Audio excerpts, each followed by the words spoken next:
시편 119편 1절로 16절 말씀 교독하시겠습니다. 행위가 온전하여 여호와의 율법을 따라 행하는 자들은 복이 있으며 여호와의 징거들을 지키고 전심으로 여호와를 구하는 자는 복이 있도다. 참으로 그들은 불의를 행하지 아니하고 주의 도를 행하는도다. 주께서 명령하사 주의 법도를 잘 지키게 하셨나이다. 내 길을 굳게 정하사 주의 율례를 지키게 하소서. 내가 주의 모든 계명에 주의할 때에는 부끄럽지 아니하리이다. 내가 주의 의로운 판단을 배울 때에는 정직한 마음으로 주께 감사하리이다. 내가 주의 율례들을 지키오리니 나를 아주 버리지 마옵소서. 청년이 무엇으로 그의 행실을 깨끗하게 하리이까? 주의 말씀만 지킬 따름이니이다. 내가 전심으로 주를 찾았사오니 주의 계명에서 떠나지 말게 하소서. 내가 주께 범죄하지 아니하려 하여 주의 말씀을 내 마음에 두었나이다. 찬송을 받으실 주 여호와여 주의 율례들을 내게 가르치소서. 주의 입의 모든 규례들을 나의 입술로 선포하였으며 내가 모든 재물을 즐거워함 같이 주의 증거들의 도를 즐거워하였나이다. 내가 주의 법도들을 작은 소리로 읊조리며 주의 길들에 주의하며 주의 율례들을 즐거워하며 주의 말씀을 잊지 아니하리이다. 아멘. 오늘 이 말씀을 중심으로 무엇으로 행실을 깨끗게 하리까? 라는 제목으로 주님이 주신 은혜를 나누고자 합니다. 오늘 본문이 속한 시편 119편의 성격을 간단히 살펴보고자 합니다. 성경 전체에서 가장 긴 장인 시편 119편은 그 절수가 총 176절입니다. 왜 이렇게 절수가 많을까? 그 이유를 살펴보니 히브리어 알파벳이 22개로 구성되어 있는데 각 알파벳으로 시작하는 구절수가 8개씩, 그래서 히브리어 알파벳 22개에 각 8절씩 해서 176절이라는 긴 장의 시편이 나오게 된 것입니다. 이 시편 119편은 일관된 두 가지 주제를 가지고 있습니다. 하나는 말씀을 향한 사모함, 그리고 그 말씀을 순종하려는 열정, 이것이 하나이고, 또 하나는 말씀 중심의 삶을 살기 위해서 시인이 하나님께 간구하는 내용입니다. 이 두 가지 주제들이 얽히고 설켜서 시편 119편을 이루고 있습니다. 오늘은 첫 번째 문단이라고 할 수 있는 이 1절로 16절을 함께 살펴보면서 주님이 주신 은혜를 나누고자 합니다. 1절로 8절은 히브리어 첫 번째 알파벳 알렙으로 시작되는 8구절로 되어 있고, 9절로 16절은 두 번째 알파벳 베트로 시작하는 8구절로 되어 있습니다. 그럼 이제 내용을 한번 살펴보면 1절과 2절에서 시인은 복을 선포하고 있습니다. 1절 끝에 복이 있으며 2절 끝에 복이 있도다. 한글 성경에는 이 단어들이 끝에 위치하고 있지만 원어 성경으로 보면 이 단어들은 맨 앞에 나와 있습니다. 그래서 원래 순서대로 한번 바꿔서 읽어보면 복 있는 자는 행위가 온전하여 여호와의 율법을 행하는 자들이다, 이렇게 된 것입니다. 사람들은 누구나 복을 원합니다. 복에 관심이 많습니다. 그런데 누가 복을 주는지를 모르는 경우가 많습니다. 성경은 하나님이 참된 복을 주신다고 말씀하고 있습니다. 야고보서 1장 17절에 온갖 좋은 은사와 온전한 선물이 다 위로부터 빛들의 아버지, 즉 하나님께로부터 내려오나니.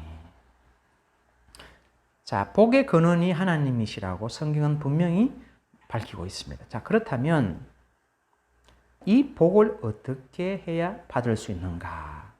그것을 오늘 1절과 2절에서 말씀해 주고 계신다는 것입니다. 자, 어떻게 받을 수 있습니까? 1절 중반절에 여호와의 율법을 따라 행하는 자들은 복이 있으며. 원어로 보면 율법 안에서 걷는 자들, 다시 말해서 말씀을 따라 살아가는 자들, 이 사람들이 복이 있다는 것입니다. 이것을 2절에서 다시 반복적으로 말합니다. 여호와의 증거들을 지키는 자들은 복이 있다. 자, 그런데 이 여호와의 말씀을 따라 살아가는 것이 이것이 쉽지 않은 일이죠. 대충 해서 되는 것이 아니고, 그래서 2절 하반절에 뭐라고 합니까? 전심으로 여호와를 구하는 자. 그래서 하나님의 말씀을 따라서 살아가는 그 삶은 전심으로 여호와를 구하는 삶이다. 이렇게 표현하고 있는 것입니다. 자, 이렇게 살 때 어떤 결과가 오느냐? 그것을 3절로부터 7절에서 말씀하고 있습니다. 세 가지 결과가 온다고 말씀합니다. 첫째는 3절에 보니까 참으로 그들은 불의를 행하지 아니하고 주의 도를 행하는도다. 첫 번째는 불의를 행하지 않고. 자, 불의는 무슨 뜻일까요? 그것은 하나님의 거룩하신 뜻과 성품을 거스르는 모든 행위를 불의라고 합니다. 다시 말하면 하나님이 싫어하시는 것을 하는 것, 그게 바로 불의인 것입니다. 그렇기 때문에 하나님의 말씀을 따라 사는 자들은 첫 번째 어떤 결과가 온다? 불의를 행치 않고. 왜? 하나님이 싫어하는 것을 할 수가 없지요. 그래서 그것을 3절 하반절에 달리 뭐라고 말합니까? 주의 도를 행하는도다. 그래서 첫 번째는 뭐다? 하나님의 뜻과 성품에 거스르는 행위, 즉 불의를 행하지 않는다. 자, 둘째는 어떤 결과가 오느냐? 6절 말씀에 보니까 내가 주의 모든 계명에 주의할 때에 부끄럽지 아니하리이다. 인생살이 가운데서 부끄러운 일을 당하지 않는다는 것입니다. 그럼 부끄러운 일이 뭘까요? 실패, 패배, 굴욕을 당하는 그러한 경험을 하는 것이라고 할 수 있습니다. 삶의 과정에서는 어려운 일, 난관을 만나지만 궁극적으로는 승리할 것이라는 것입니다. 그 과정에 뭐는 있을 수 있다?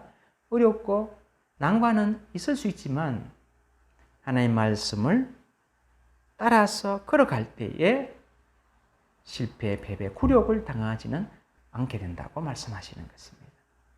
그 다음에 세 번째는 7절 말씀을 같이 한번 읽어보겠습니다. 7절 말씀.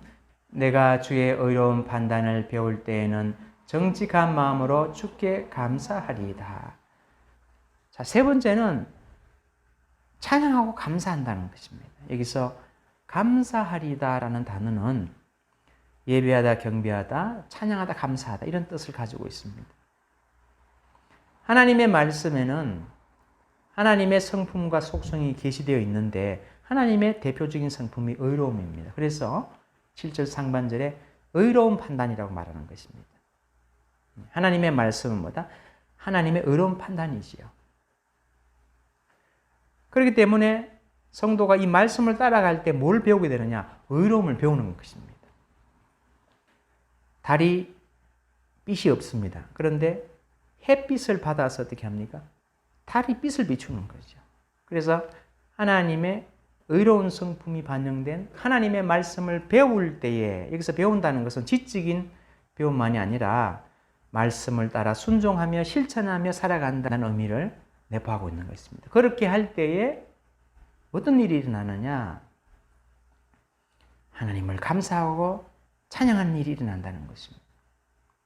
말씀을 따라 살아보니 나의 삶 속에도 뭐가 나타나더라?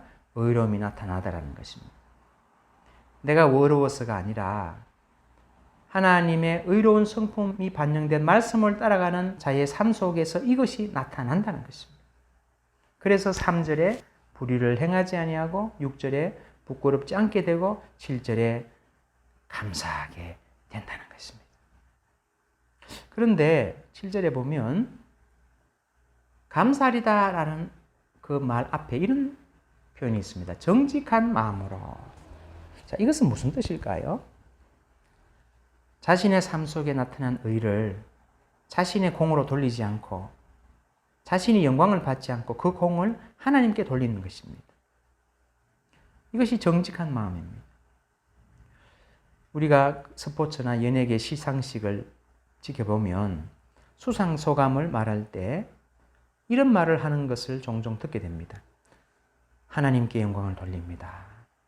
이게 무슨 뜻입니까? 내가 나된 것은, 내가 지금 이 수상의 자리에서 이런 영광을 받는 것은 나의 노력도 있었지만 뭐가 더 크다? 하나님의 은혜가 더 크다는 고백이라고 할 수 있습니다. 이것이 정직한 마음으로 주께 감사드리는 것이라고 할 수 있습니다. 말씀을 따라 살아갈 때 좋은 일이 일어나는 것을 경험하게 됩니다.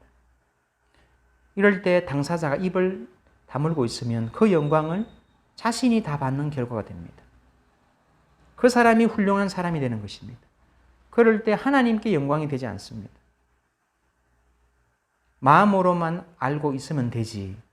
아닙니다. 그 공을 누구에게 돌려야 됩니까? 하나님께 돌려야 합니다. 이것이 정직한 마음으로라는 의미라고 생각할 수 있습니다. 여호와의 율법을 따라 행하는 자가 될 때 주의 도를 행하고 불의를 행하지 않고 그리고 부끄럽게 되지 않고 어려운 행실을 배워서 하나님을 찬양하고 감사하게 되는 것. 이것을 다 함축하는 표현이 1절 상반절에 나옵니다. 우리 1절 상반절 볼까요? 행위가 온전하여. 이것이 하나님의 말씀을 따라 살아가는 자의 결과적인 모습입니다. 자칫 오해하면 사람이 온전하기 때문에 여호와의 율법을 따라 사는 것이라고 생각할 수도 있는데 그것이 아니라 여호와의 율법을 따라 살아간 결과가 온전해지는 것입니다. 세상에는 자신이 온전하기 때문에 하나님의 말씀을 따라 살 수 있는 사람은 단 한 사람도 없습니다. 그래서 9절에서 뭐라고 말씀합니까? 청년이 무엇으로 그의 행실을 깨끗하게 하리까? 주의 말씀만 지킬 따름이니이다. 청년이 그 행실을 깨끗하게 할 수 있는 방법은 자신이 온전해서 되는 것이 아니라는 것입니다. 주의 말씀만 지킬 따름이니이다. 주의 말씀을 지키고 따라간 결과가 무엇이다? 깨끗하게 되고 온전하게 되는 것입니다. 자, 그런데 하나님의 말씀을 따라 살아가는 것은 사람에게 복이 된다는 사실뿐만 아니라 4절에서 더 높고 깊은 차원이 있음을 우리에게 말씀해 줍니다. 우리 4절 말씀 같이 한번 읽어보겠습니다. 주께서 명령하사 주의 법도를 잘 지키게 하셨나이다. 사실 알고 보면 여호와의 율법을 따라 살아가는 것은 복을 받기 위한 선택의 문제 이전에 더 높고 더 깊은 차원이 있다는 것을 알게 됩니다. 그것은 이것이 하나님의 명령이라는 것입니다. 주께서 명령하사. 이것은 창세기 2장과 3장에서 나타납니다. 하나님은 아담과 하와를 만드시고 그들에게 명령을 주십니다. 창세기 2장 17절 선악을 알게 하는 나무의 열매는 먹지 말라. 내가 먹는 날에는 반드시 죽으리라 하시니라. 아담과 하와가 말씀에 순종하면 하나님의 대리 통치자인 피조물의 왕으로서 에덴 동산에서 모든 특권을 누리며 살아가게 됩니다. 반면 그들이 말씀에 불순종하면 모든 특권을 잃어버리고 반드시 죽게 됩니다. 여기서 우리는 이 명령의 본질을 보게 됩니다. 순종과 불순종의 결과인 복과 저주의 차원보다 더 높고 깊은 차원, 즉 하나님이 창조주로서 피조물인 인간에게 마땅히 지켜야 할 바를 알려주시는 차원이 있다는 것입니다. 이것은 복과 저주라는 결과 이전에 창조주 앞에서 피조물로서의 본분이 되는 것입니다. 가정에서 엄마가 아이에게 심부름을 시킵니다. 심부름을 다녀오면 사탕을 주겠다고 말합니다. 심부름을 다녀온 아이는 사탕을 받고 즐거워합니다. 그런데 아이가 사탕을 받고 즐거워한다는 것보다 더 중요한 사실은 그 아이가 어머니의 말씀에 순종했다는 것입니다. 아이는 사탕을 받기 위해 심부름을 다녀왔을 수도 있지만 그러나 아이의 행위 속에는 어머니의 말씀에 순종이라는 더 높고 깊은 차원이 내포되어 있는 것입니다. 사람은 누구나 복을 좋아합니다. 저주를 싫어합니다. 하나님이 복의 근원이 되시기 때문에 하나님의 백성이 순종해야 하는 측면도 있지만 더 큰 이유는 그분이 나의 하나님, 나의 창조자가 되시기 때문입니다. 아이가 어릴 때는 엄마가 사탕, 용돈이라는 조건을 달고 아이에게 심부름을 시킵니다. 그런데 아이가 커서 청소년이 되고 성인이 되어 철이 들면 조건을 붙이지 않아도 순종하는 모습을 보이게 됩니다. 엄마 괜찮아요. 그런 것 안 주셔도 돼요. 제가 당연히 해야죠. 왜 이런 말을 하는 것일까요? 아이의 마음속에 이런 생각이 있기 때문이라고 저는 생각합니다. 엄마, 저를 낳아주신 분이잖아요. 저를 길러주신 분이잖아요. 이제 저도 사탕과 용돈이라는 조건을 붙이지 않아도 어머니께 순종으로 보답할 나이가 되었어요. 그러니 아무런 보상을 주지 않으셔도 그렇게 할 마음이 있고 그렇게 하고 싶어요. 4절에서 시인은 말합니다. 주께서 명령하사 주의 법도를 잘 지키게 하셨나이다. 여기서 잘 지키게라는 말은 원어로 열렬하게 전적으로 부지런히라는 의미를 가지고 있습니다. 잘 지키게 하셨다는 말씀은 최선의 힘으로 하나님의 말씀을 지키게 하셨다는 의미입니다. 전심전력을 다해서 하나님의 말씀을 지키도록 하셨다는 것입니다. 왜 그렇게 하셨을까요? 하나님의 말씀 속에는 창조주로서 하나님의 성품과 속성이 들어있기 때문입니다. 그리고 우리를 향한 복과 평안을 주시기를 원하시기 때문인 것입니다. 하나님은 일방적으로 권위를 행사하는 분이 아님을 알 수 있습니다. 예레미야 29장 11절에 보면 여호와의 말씀이니라 너희를 향한 나의 생각을 내가 아나니 평안이요 재앙이 아니니라 너희에게 미래와 희망을 주는 것이니라. 하나님이 인간을 향한 기본적인 생각은 평안, 미래, 희망입니다. 하나님의 율법의 말씀은 바로 이런 하나님의 생각이 반영되어 있습니다. 그러므로 하나님의 백성인 성도는 하나님의 말씀을 단지 복의 차원에서만 접근할 것이 아니라 더 높고 깊은 인간을 향한 하나님의 생각, 즉 평안, 미래, 희망을 담고 있는 명령이라는 것을 이해할 때 즐겁게 순종하는 자리로 나아갈 수 있을 줄로 생각이 됩니다. 자, 이제 9절로 16절로 넘어가겠습니다. 9절로 16절은 모두 알파벳 베트로 시작합니다. 그런데 9절에 보니 청년이라는 단어가 등장합니다. 우리 같이 한번 9절 읽어보겠습니다. 청년이 무엇으로 그의 행실을 깨끗하게 하리까? 주의 말씀만 지킬 따름이니이다. 왜 갑자기 청년이 등장할까요? 인간의 일생에는 몇 가지 인생 주기가 있습니다. 청년의 때, 중년의 때, 장년의 때, 노년의 때입니다. 그런데 왜 시인은 청년의 때를 굳이 언급할까요? 흔히 청년기를 일컬어 인생의 황금기라고 합니다. 왜냐하면 가장 원기왕성하고 모험심과 도전정신이 충만한 때입니다. 그리고 외모가 가장 아름다운 때이기도 합니다. 그런데 청년기는 또한 위기의 때입니다. 왜냐하면 경험적으로 미성숙하고 감정이 앞서기 쉽고 정욕에 휘둘릴 수 있고 유혹이 많습니다. 청년의 때를 어떻게 보내느냐가 중년과 장년, 노년의 때의 성패를 좌우한다고 해도 과언이 아닙니다. 그러므로 청년의 때는 황금기이면서도 동시에 중요성과 위험성을 내포하고 있는 때이기도 합니다. 시인은 이 청년의 때에 무엇으로 그의 행실을 깨끗게 하리까? 라는 질문을 던집니다. 여기서 행실을 깨끗게 한다는 말은 하나님 앞에서 올바른 삶을 살아간다는 뜻입니다. 복의 근원이신 하나님 앞에서 청년의 때를 올바로 살아가는 것은 분명 복되고 아름다운 후반의 인생의 토대를 마련하는 것이라고 할 수 있습니다. 자, 그렇다면 어떻게 행실을 깨끗게 할 수 있을까요? 이 질문에 대해 시인 스스로 그 답을 제공합니다. 하반절, 주의 말씀만 지킬 따름이니이다.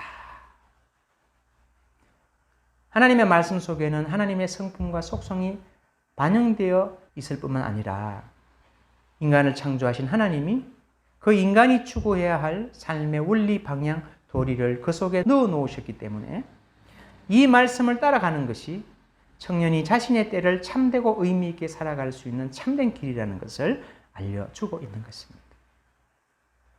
사도 바울도 이 시인과 같은 맥락에서 말씀합니다. 디모데후서 3장 15절로 17절의 말씀을 요약해 보면 성경은 하나님의 감동으로 된 것으로 구원에 이르는 지혜와 교훈과 책망과 바르게 함과 의료 교육하고 그리고 이 말씀을 따를 때에 온전하게 되고 모든 선을 행할 능력까지도 갖추게 된다고 말씀합니다.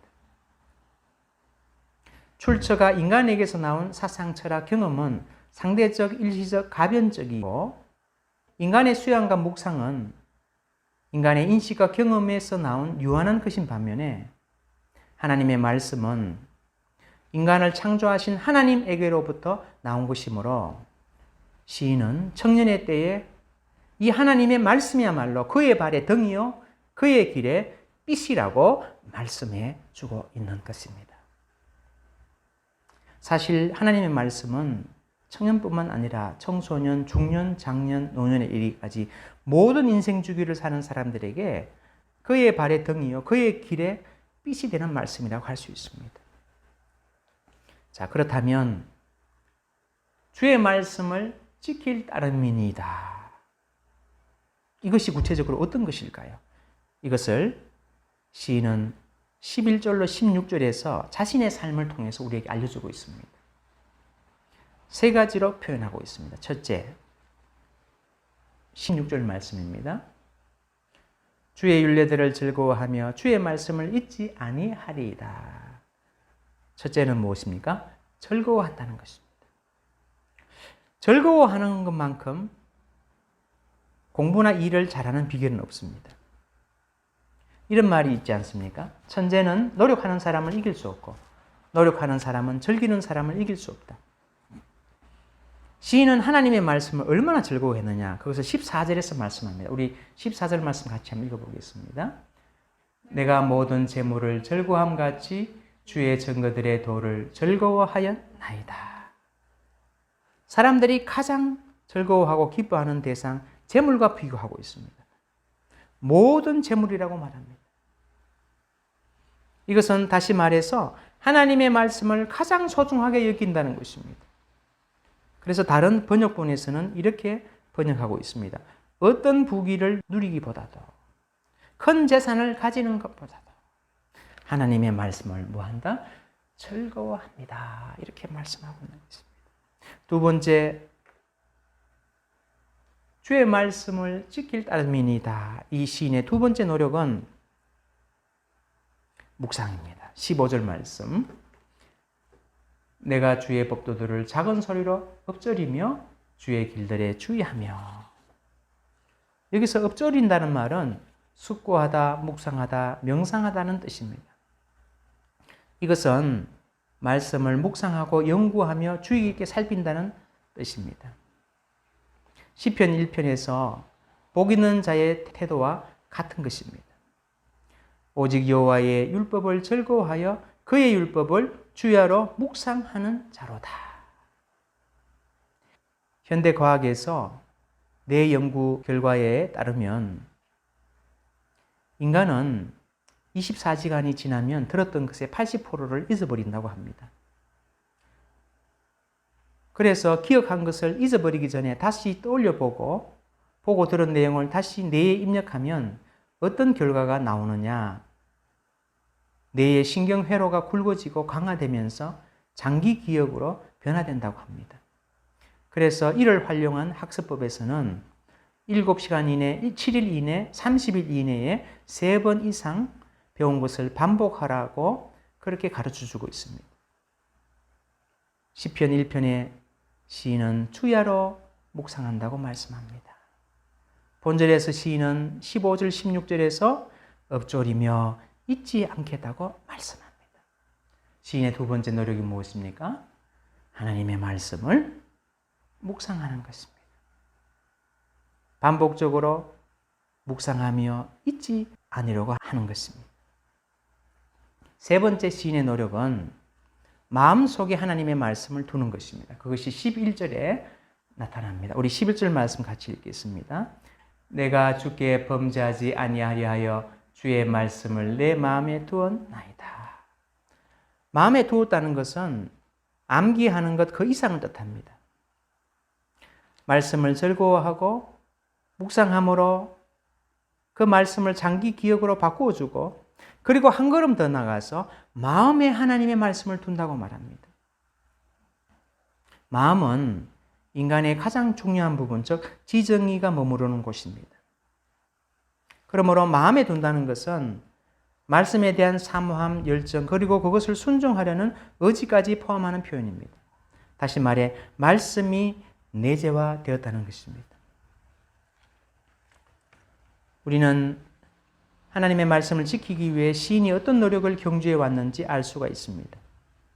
즐거워하고 묵상하고 마음에 두는 이러한 노력을 해왔음을 알 수 있습니다. 10절 상반절에서 이러한 노력들을 이렇게 표현합니다. 내가 전심으로 주를 찾았사오니. 여기서 전심으로 주를 찾았다. 이 전심이 어떻게 시인의 삶 속에 표현되었습니까? 하나님의 말씀을 즐거워하고 엎조리며 묵상하며 그리고 그 말씀을 마음에 둔 것. 이것이 바로 전심으로 주를 찾았사오니. 이것이 바로 주의 말씀만 지킬 따름이니이다. 바로 시인의 삶의 모습이었던 것입니다. 마지막으로 시인은 기도합니다. 오늘 본문에 시인의 기도가 중간중간에 들어가 있는 것을 보게 됩니다. 8절 말씀, 내가 주의 율례들을 지키오리니 나를 아주 버리지 마옵소서. 10절, 내가 전심으로 주를 찾아싸우니 주의 계명에서 떠나지 말게 하소서. 나를 아주 버리지 마옵소서. 주의 계명에서 떠나지 말게 하소서. 아니 말씀을 사모함과 열정이 이렇게 큰데 왜 시인은 이런 기도를 드리는 것일까요? 이것은 우리에게 무엇을 말하는 것입니까? 말씀은 기도와 함께 가야 한다는 것입니다. 신앙생활이라는 열차는 철길의 두 레일 위를 달려야 하는 것입니다. 기도가 없는 말씀, 말씀이 없는 기도. 이것은 길게 보면 반드시 신앙의 불균형을 가져옵니다. 시인이 기도를 하는 이유가 무엇입니까? 주님이 말씀을 지킬 수 있는 힘을 주셔야 하기 때문입니다. 그래서 5절에서 이렇게 말씀합니다. 내 길을 굳게 정하사 주의 율례를 지키게 하소서. 원문의 뜻을 잘 살린 세번역 성경으로 읽으면 이렇습니다. 내가 주님의 율례들을 성실하게 지킬 수 있도록 내 길을 탄탄하게 하셔서 흔들리는 일이 없게 해 주십시오. 하나님의 말씀을 즐거워하고 묵상하고 내 마음에 두어 순종하고 살려고 하지만 현실이라는 환경 속에서 주님, 내 의지만으로는 안 됩니다.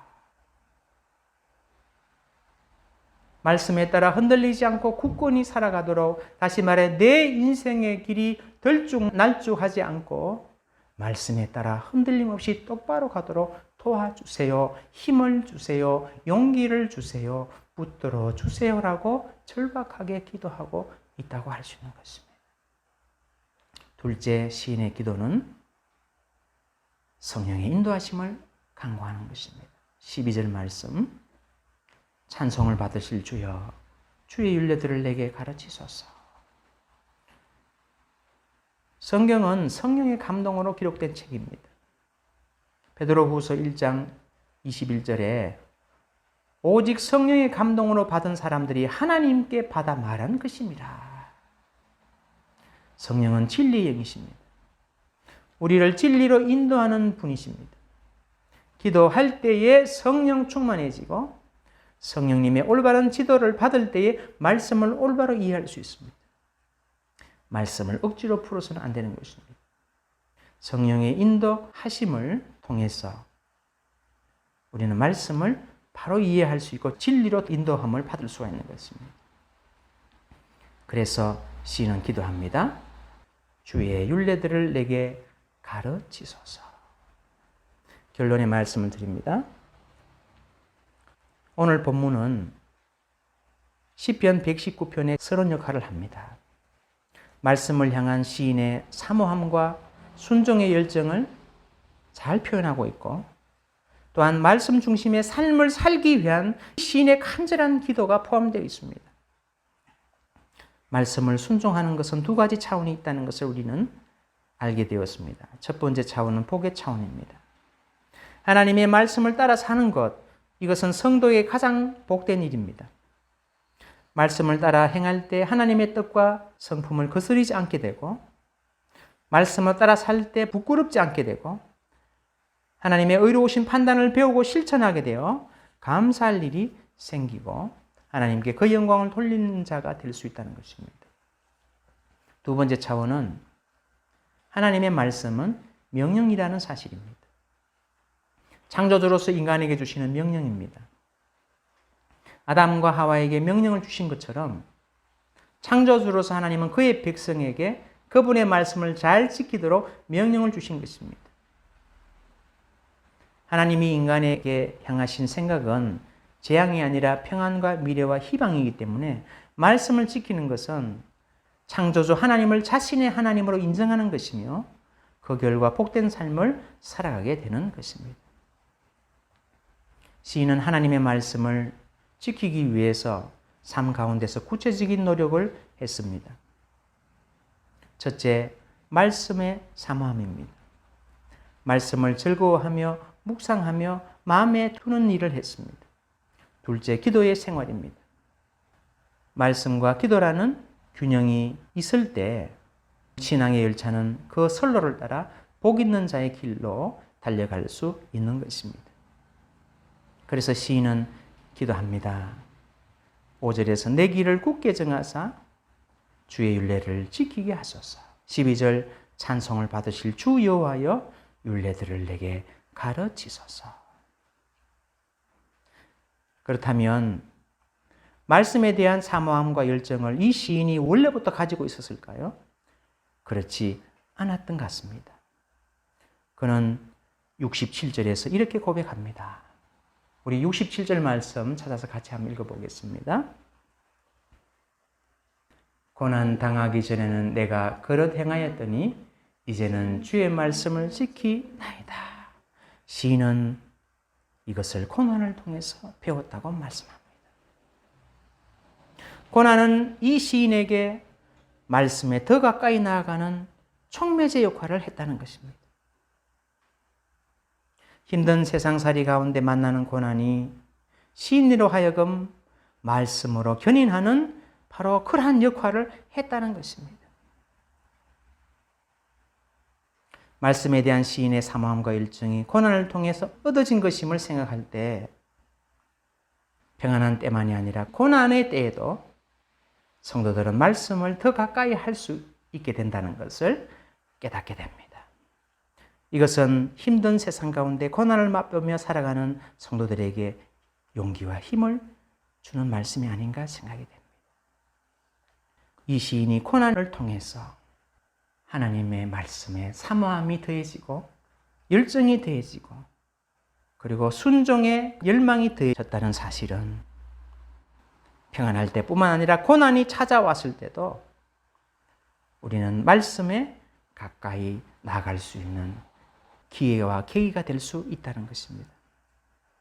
오늘 이 시인의 고백과 그의 삶의 노력을 통해서 그리고 그의 기도를 통해서 우리의 삶 속에서 경험하는 평안과 고난 속에서도 시인과 같이 말씀을 가까이 함으로 불의를 멀리하고 부끄러움을 당하지 아니하고 어려운 판단을 배워서 정직함으로 하나님께 감사하며 영광을 돌리는 복된 삶으로 나아갈 수 있도록 주님께서 여러분과 저를 붙들어 주시고 평안과 고난의 어느 상황에 처할지라도 말씀으로 더욱더 가까이 나아가는 우리가 되도록 성령님께서 도와주시고 인도해 주시기를 간절히 기도합니다. 아멘.